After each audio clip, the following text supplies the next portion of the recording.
वाले क्वेश्चन है वो भी नहीं आएंगे आपको। तो आपको ऐसा नहीं करना, जो क्वेश्चन आपको आते हैं, जो मार्क्स आते हैं ना, उसमें रिग्रेट होता है, पूरे वीक हम भूल जाते हैं कि हम ये कर रहे थे, तो अपने जो जहाँ पे आप जय श्री कृष्णा दोस्तों, welcome to my channel Palak medico. और आज हम बात करने वाले हैं कि टेस्ट में हमें अपना स्कोर कैसे इम्प्रूव करना चाहिए। देखो यार, मैंने 11th-12th में काफ़ी गलतियां करी थी टेस्ट में, और ड्रॉप ईयर में मैंने सीखा कि भाई कैसे हमें मॉक टेस्ट के स्कोर को इम्प्रूव करना चाहिए। So I am going to share this all, और मैं इस वीडियो के टाइम स्टैम्प भी अटैच कर दूंगी कमेंट सेक्शन में बाद में। एंड जो पहला पॉइंट है वो ये है कि आपको पेपर को अटेम्प्ट ढंग से करना होता है। मैं 11th-12th में कभी भी ऐसा नहीं करती थी कि जो मुझे आता है वो अटेम्प्ट करूँ। मैं अगर बायो लेके बैठ जाऊँगी तो मैं बायो ही करती थी पहले, और उसमें मेरा होता था टाइम वेस्ट। नहीं करना आपको ऐसा। एक क्वेश्चन पे ज़्यादा टाइम वेस्ट नहीं करना भैया आपको। जो क्वेश्चन आपको आता है पढ़ो, ये मुझे आ रहा है, ठीक है कर दो। नहीं आ रहा आपको, छोड़ दो उस क्वेश्चन को आप। अगर आप उस क्वेश्चन में ज़्यादा टाइम वेस्ट करोगे तो आप डिमोटिवेट होगे, और आपके जो आगे वाले क्वेश्चन है वो भी नहीं आएँगे आपको। तो आपको ऐसा नहीं करना। जो क्वेश्चन आपको आते हैं ना, पहले वो करो आप, और उसके बाद आप नेक्स्ट सब्जेक्ट में जो क्वेश्चन आते हैं वो करो। फिर ऐसे ही करते-करते पेपर हो जाएगा आपका एक बार। जो आपको फिर नहीं आते थे क्वेश्चंस, उनको बाद में ट्राई करो, ऐसा करने का है। और दूसरी बात ये है कि आपको जो टेस्ट की एनालिसिस है वो ढंग से करनी है भाई।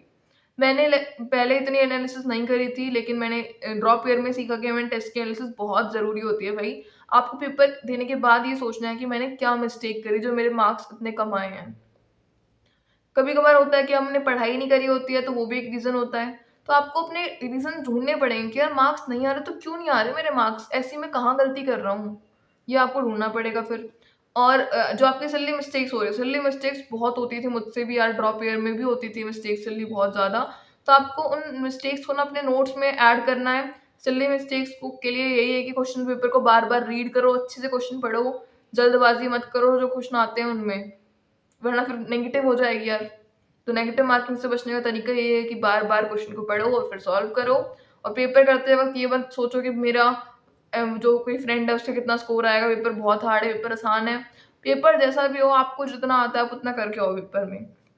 और तीसरी बात ये है कि आपको ऐसा नहीं करना कि पूरे वीक तो आप पढ़ नहीं रहे हो और फिर लास्ट में पढ़ रहे हो, तो फिर आपको टेस्ट के जो टाइम पे स्ट्रेस होगी वो बहुत ज़्यादा होगी। ये रिग्रेट रहेगा कि मैंने पूरे वीक नहीं पढ़ा।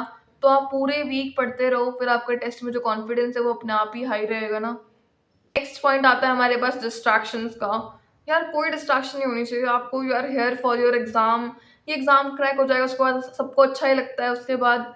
तो फिर अपना बेस्ट दो बस, कोई बात नहीं। डिस्ट्रैक्शन आती है, आप अपने आप को कंट्रोल करो कि नहीं आपको पढ़ना ही है। आपको कुछ भी फालतू में ओवरथिंकिंग में टाइम वेस्ट मत करो, वरना फिर जिस दिन टेस्ट में कम मार्क्स आते हैं ना, उस दिन हमें रिग्रेट होता है और पूरे वीक हम भूल जाते हैं कि हम ये कर रहे थे। तो अपने जो जहाँ भी आप स्टडी टेबल पे पढ़ रहे हो, वहाँ पे आपको लगा लो कि भई मुझे पढ़ना है, कुछ भी मोटिवेशन के कोट्स वगैरह। एंड लास्ट बात ये है कि पॉज़िटिव सोचो, ये मत सोचो कि मेरा नहीं होगा तो क्या होगा, मेरे टेस्ट में कम मार्क्स आए, फिर अगले में आप पढ़ ही नहीं रहे हो, डिमोटिवेट हो गए हो, प्लीज़ ऐसा कुछ मत सोचो आप। Don't overthink, stay positive. दूसरों के कितने भी मार्क्स आ रहे हो, आपको ये सोचना चाहिए टेस्ट के बाद that if it was your best और नॉट। और अगर आपका बेस्ट था तो कोई बात नहीं, और ज़्यादा मेहनत करेंगे अगली बार से।